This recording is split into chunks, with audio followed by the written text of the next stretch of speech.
Pois é, com este carinhoso de Fernanda Matos, estamos voltando com Falando Sério, com muita satisfação, recebendo aqui esta virtuosa do violino, Fernanda Matos. Ela tem uma carreira na música, desde que ela se entende por gente, está ligada à música. Fernanda, em algum momento da sua vida,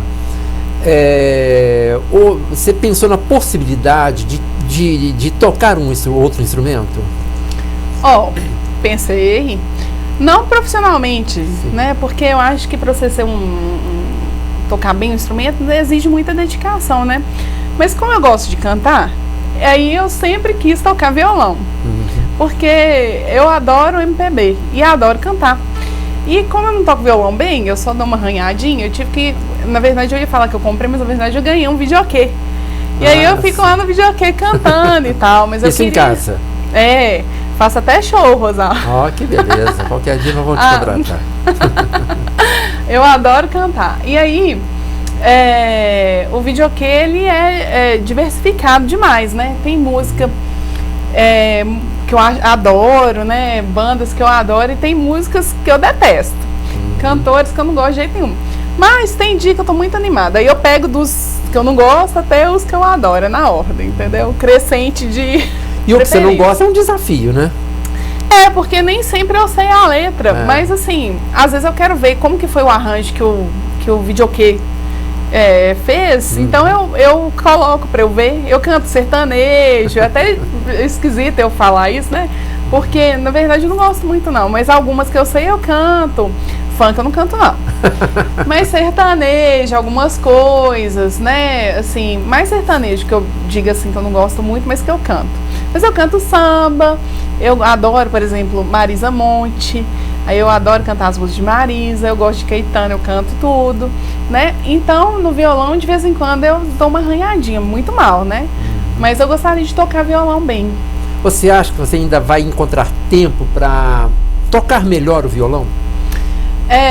Na verdade, o violão não me larga. Toda hora eu preciso do violão, porque é um instrumento diferente do violino, porque o violino é um instrumento melódico, né? Tá sempre fazendo a melodia e tal. E o violão, assim como o piano, são instrumentos harmônicos. Então, pra mim, por exemplo, que trabalho com musicalização infantil também, é importante tocar um instrumento harmônico.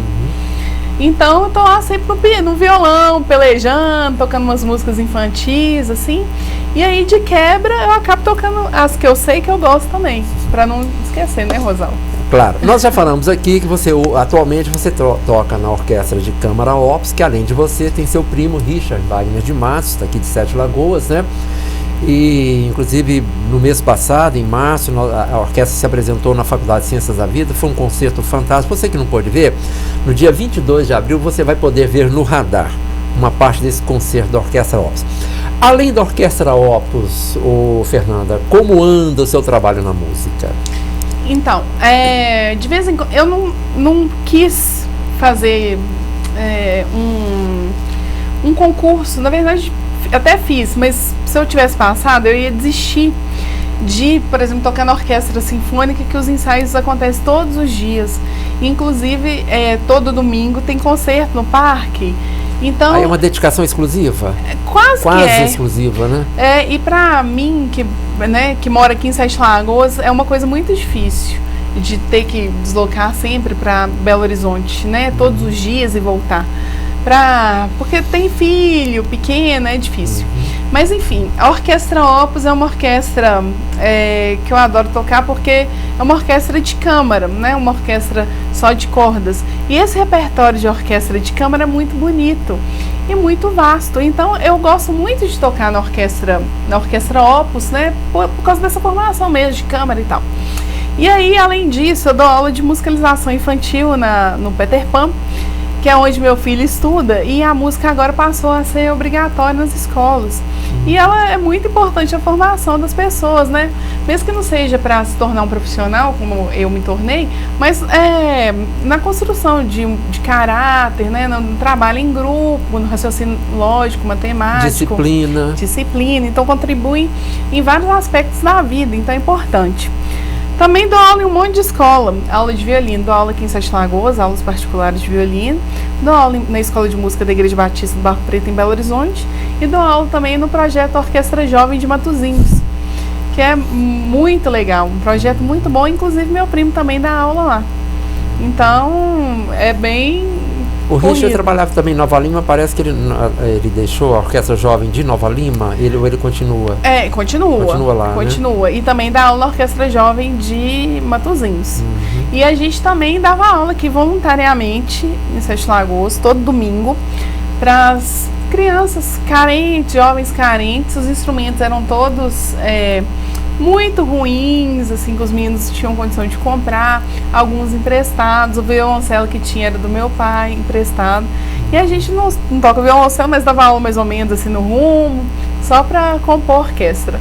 E aí a gente tem nossos planos de fazer uma orquestra, de trabalhar aqui em Sete Lagoas também. Você já me falou sobre isso, né? Uma orquestra de câmara. É uma orquestra de câmara, mas bem maior que a minha, por exemplo, né? Porque a gente encontra cada talento, Rosalva, assim, talvez a pessoa não teria uma... Esperando oportunidades, né? Isso. Não, porque o estudo de música, infelizmente, é estudo caro. É caro. E às vezes a gente não consegue na nossa cidade, né? Porque é interior, às vezes a gente precisa ir para Belo Horizonte, como eu fiz, e gasta com passagem e tal. Felizmente, a gente que é daqui está voltando e quer fazer o trabalho aqui também. Então, as pessoas vão ter chance de ter aulas com bons professores. E eu gostaria de ter minha orquestra aqui em Sete Lagoas. Vai ter. Se Deus quiser, já. Fernanda, tecnicamente, existe um certo número de integrantes para um grupo ser chamado Orquestra de Câmara? Um número mínimo? Pelo menos Não, na verdade não. Um grupo de câmara pode ser até um quarteto. Esse seria um quarteto de câmara, né? É um grupo de câmara. Mas uma orquestra de câmara, o que caracteriza essa formação é a não presença de instrumentos de sopro, percussão, madeiras, essas coisas assim. Porque orquestra sinfônica, muitos compositores compuseram para essa formação, então precisa do fagote, do trompete, tem esses instrumentos, né? Agora a orquestra de câmara já é para outra escrita, que é a escrita só para cordas, né? Mas um quarteto, por exemplo, tocaria o que a orquestra de câmara toca, né? Porque enquanto nós somos 4 violinos, primeiros violinos lá na orquestra de câmara, o quarteto seria um só. Tocando a mesma cada parte. Naipe, não é isso? Um de cada naipe. Isso. Quer dizer, teriam todos, mas cada um... Isso, resumido, né? Isso. A orquestra Ops tem 14 cordas e um instrumento de sopro. Ora a flauta, ora o saxofone. É o Leonardo que toca, né? E é interessante, porque aquela flauta transversa, pode até parecer que ela possa ficar perdida lá, mas dá aquele tempero para a orquestra, né? Não, dá. O negócio é que o Leonardo Cunha, o maestro, ele é um excelente músico. Ele é muito bom. E ele tanto é bom músico, instrumentista, quanto bom compositor e arranjador. Ele faz arranjos fantásticos. Não, né? Fantásticos. Olha só, a gente, toda vez que a gente ia fazer um concerto, que o repertório era mais popular assim, aí no final que as pessoas pediam um bis pra gente, sempre tinha alguém que falava assim, toca Raul! Aí o maestro fez um arranjo que se chama Toca Raul, com tipo um pupurri do Raul Seixas e tal. Só que o arranjo é muito bom, ele é muito bom. Então ele soube encaixar a flauta lá na orquestra de cordas, assim, perfeitamente bem, né? E nesse concerto na Faculdade de Ciências da Vida, o Leonardo Silva, que é o flautista, tocou o saxofone no tema de Indiana Jones e qual outro? Rap. Foram os dois. Tocou 2 saxofones, né? O sax alto e o sax tenor. Foi, isso mesmo. E aí o Leozinho, o saxofonista, né, ele tá lá sempre com a gente. Além disso, ele é o diretor da orquestra. Então, graças aos arranjos do Léo, assim, ele pôde participar, além de ser diretor, pôde tocar com a gente também. Né, porque o Léo Agora, as coisas já escritas, né, que são só eruditas, só de corda, só a gente toca, e o Léo não. Mas o Léo, todo arranjo, o maestro, todo arranjo popular que ele faz, ele procura colocar a flauta também. Dá um tempero. Dá, muito bom. Fernanda, a música já proporcionou a você viajar para o exterior, se apresentar perante plateias que tem uma cultura musical muito mais avançada que a nossa, né? Alemanha, França, enfim. Para você, que é uma violinista jovem ainda, o que representou isso na sua formação? Nossa, foi muito importante. Graças à música, num primeiro momento eu pude conhecer a Europa, né? E realmente a parte cultural lá é muito expressiva, diferente daqui, infelizmente, né? Em todo canto que eu ia tinha um quarteto tocando, um grupo, um trio, sempre, todos os dias, concerto de orquestra, concerto de coral, e era fabuloso, sabe? E eu me sentia assim, nas nuvens por estar lá, por ter tido essa oportunidade. Mas vou te contar uma coisa, as pessoas ficam muito curiosas com a nossa orquestra porque a gente toca muita música brasileira. Então para os estrangeiros... Eles não conhecem, né? Não, brejeira, essas coisas assim, são muito difíceis de eles tocar. Eles conhecem o quero tchu, o quero tchá, essas coisas, mas isso aí eles não conhecem. Não, mas eles acham fantástico, assim.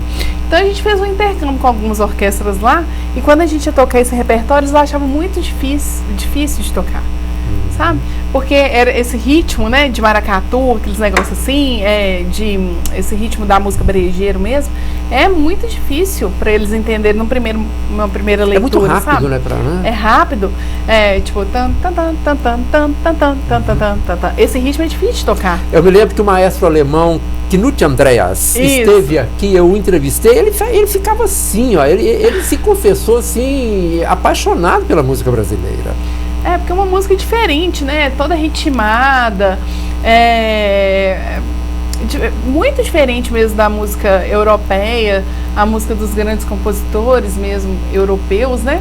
E aí, até mesmo a música de Villa-Lobos, que são compositores brasileiros, né? Mais antigos, já falecidos há muitos anos, eles têm uma escrita totalmente diferente dessa que a gente está acostumado a ouvir, a tocar dos compositores europeus. Então, para os músicos lá da Europa, por exemplo, é difícil executar Villa-Lobos, é cheio de nuances, umas coisas diferentes, umas dissonâncias diferentes, né? Bem brasileiro mesmo. Mas voltando aqui, Fernanda, a essa cultura musical, esse ambiente musical que se vê na Europa, por exemplo, eu assisti a uma aula de música na escadaria da Escola Nacional de Música em Paris. O professor estava lá dando uma aula na escadaria. E as pessoas estavam lá, passavam. Eu parei para ver, para assistir. Quer dizer, é outra cultura, é outra relação com a música, né? É totalmente diferente. Lá todo mundo obrigatoriamente tem música nas escolas, mas música mesmo, estudo de instrumentos, né? E assim, já é cultural lá as pessoas estudarem mais de um instrumento, né? Então, por exemplo, fazer aula com a Ana Zvikovic, da Sérvia, ela tocava piano bem, né? Então, é comum o instrumentista lá, ela é violinista, mas ela toca piano, se for o caso, muito bem. Né? Então é cultural, você estudar vários instrumentos desde muito novo, ter mais de uma aula por semana. E outra coisa, existem espaços para as pessoas tocarem e se apresentar, né? Numa cidade, por menor que seja, tem um teatro. Justamente. É normal isso lá.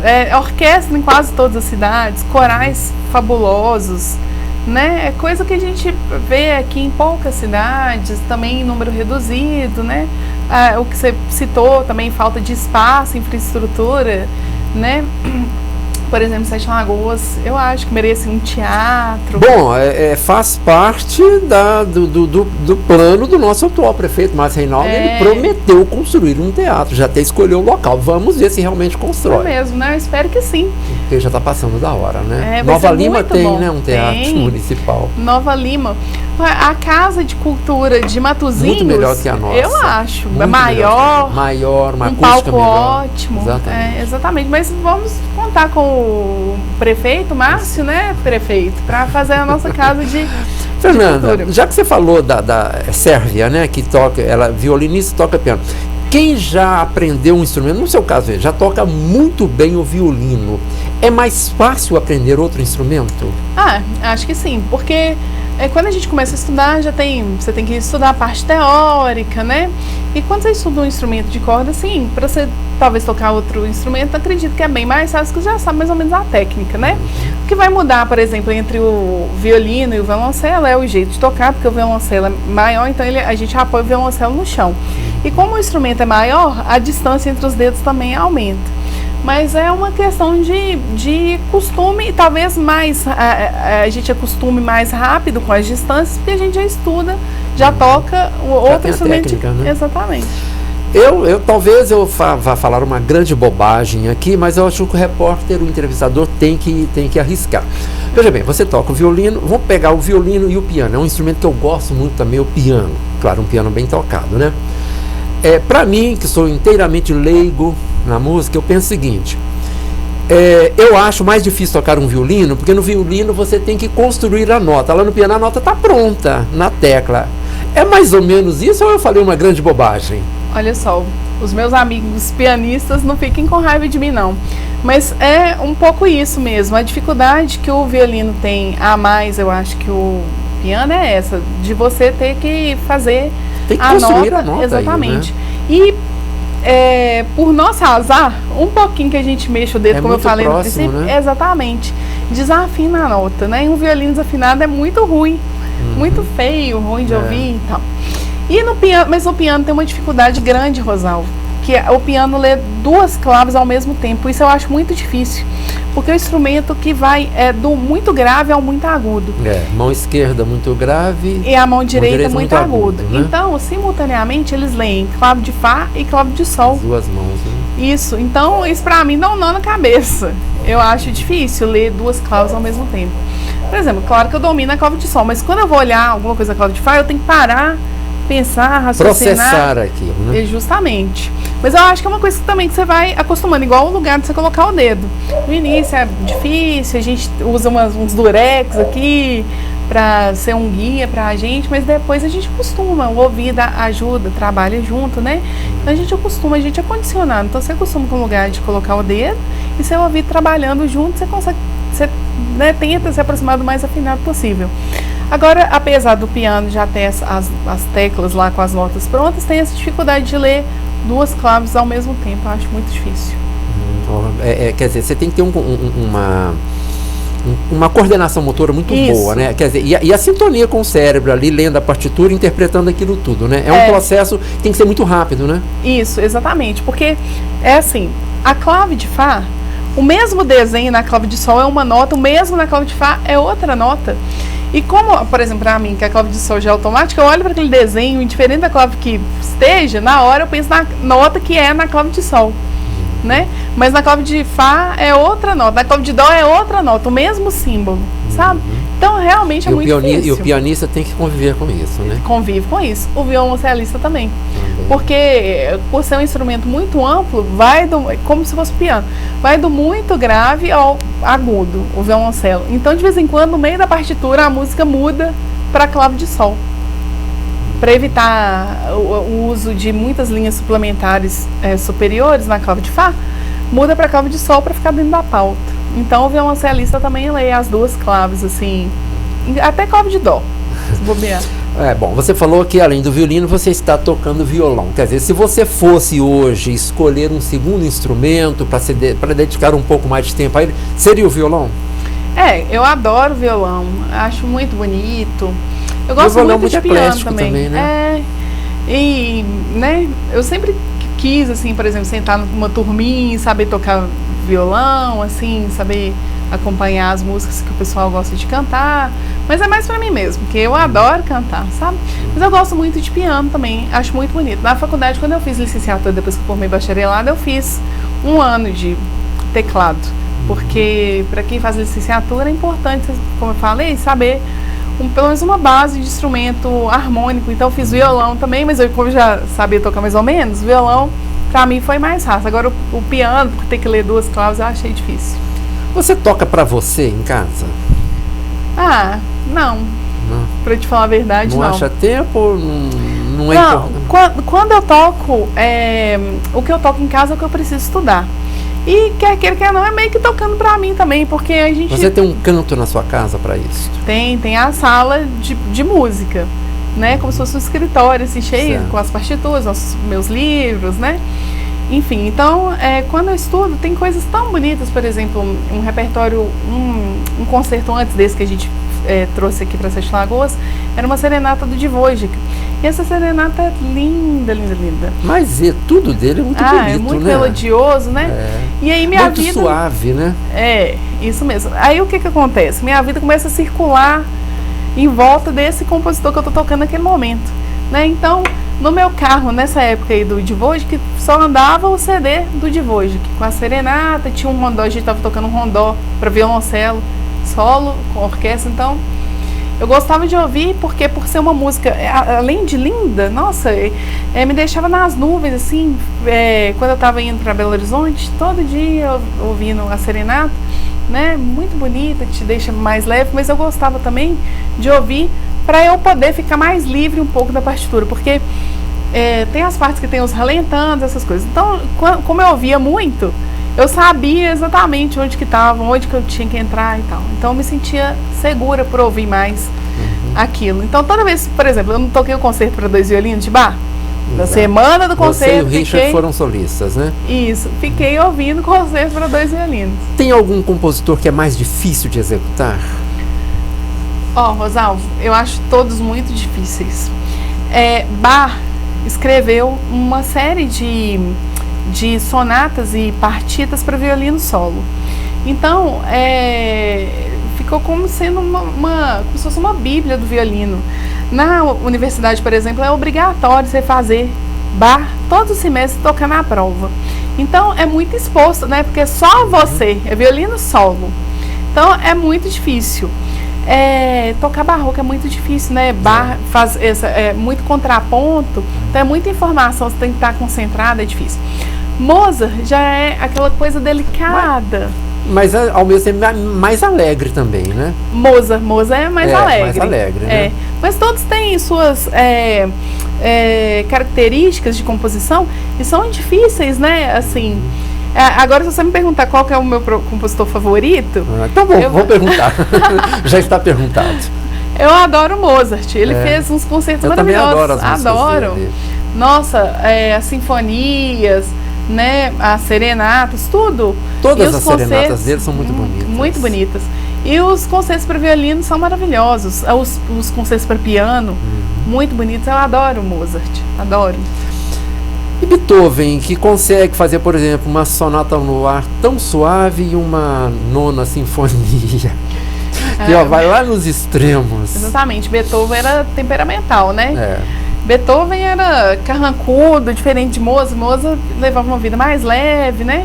E Beethoven não, Beethoven era carrancudo e tal. E realmente o concerto mesmo para violino é um concerto muito melodioso, suave, né? Mas o Beethoven, ele fez parte da transição da história da música. Ele foi... acho que era clássico, depois foi pro romantismo. E aí por isso que eu acho que ele compõe. Ainda teve o problema da surdez, que deve ter interferido também no estilo dele, né? Imagino que sim, porque ele ficou revoltado por causa disso. Ele não aceitava, e essas músicas mais fortes dele são exatamente dessa fase dele. A 9ª Sinfonia, por exemplo, né? E o interessante é que o Beethoven, nos ensaios da 9ª Sinfonia, encostava o rosto no chão para sentir a vibração, e pela vibração ele sabia o que estava certo, o que estava faltando, o que estava errado, né? E super interessante. O cara é um gênio da música, né? Um cara totalmente surdo, saber pela vibração que estava errado. Né? Meros mortais como eu não conseguem fazer isso. Essas pessoas que parece que são exemplares únicos que a humanidade possui, não é? Nossa, sensacional. Mozart, por exemplo, eu estudo com os alunos uma música que chama Espelho, em alemão, que é tão interessante. A música é assim, por exemplo, quando a gente vai tocar uma peça para 2 violinos, tem a parte do primeiro violino e a parte do segundo violino. Nessa música, a mesma parte é a parte dos dois. De cabeça para cima, o primeiro violino, virou a parte de cabeça para baixo, é o segundo violino. Incrível. Incrível, só a Mozart para fazer uma coisa dessa. Exatamente. Haja inventividade para fazer. Eu acho nem é criatividade, não, é inventividade nem mesmo. Nem sei né? como que deu certo, porque Quando eu era pequena, que eu já tocava essa música, eu pensava assim, qualquer música que eu virar de cabeça para baixo é tipo acompanhamento da parte... Não dá certo, não casa, não... Pois é. Olha, com muito pesar, estamos chegando ao final do programa, Fernanda. Gostaria de ficar muito tempo aqui, porque realmente é uma coisa... Claro, eu sou apaixonado pela música, entendo menos do que eu gostaria, ouço menos do que gostaria, mas você me proporcionou um momento muito interessante aqui, muito bom. Gostei demais de fazer esse programa. E vamos encerrar com música, né? O que você escolhe para nós? Quem sabe agora eu toco alguma coisa erudita, já que toquei então tantas coisas populares, Fica né? Pelo menos um trechinho. Vou tocar, como eu falei do Mozart, quem sabe um pedaço da Pequena Serenata Noturna. Então vai lá.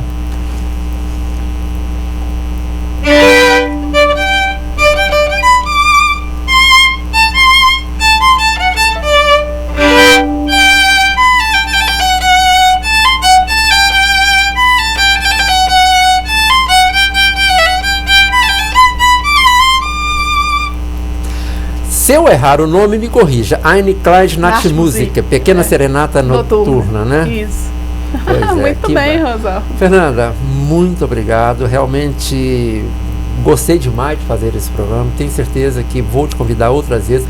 E vou fazer assim, vou convidar você e o Richard para vir aqui, para nós fazermos um outro programa, para que a gente possa mostrar um pouco mais desse seu talento. Muito obrigado por reservar esse tempo para estar aqui e presentear o nosso público com a sua arte. Rosalvo, agradeço mais uma vez o convite, fico muito feliz por você estar sempre nos prestigiando, sempre nos dando atenção, né? Gosto muito de você e gostaria de deixar aqui um abraço para todas as pessoas daqui da cidade, dizer que eu sou muito feliz de ter começado tudo aqui, né? E quero dizer também que futuramente nós teremos uma orquestra aqui também, e que isso vai ser muito bom para a nossa cidade, vai nos engrandecer muito, e a gente quer deixar nosso legado aqui também, né? Eu e o Richard, meu pai, que está sempre trabalhando, né? E vai ser importante isso para nós. E a Fernanda faz questão de morar em Sete Lagoas. Poderia morar em pelo menos outras 2 cidades, mas fez questão de continuar morando em Sete Lagoas. A nossa convidada de hoje, a violinista Fernanda Matos, no nosso Falando Sério, que volta na próxima semana. Até lá!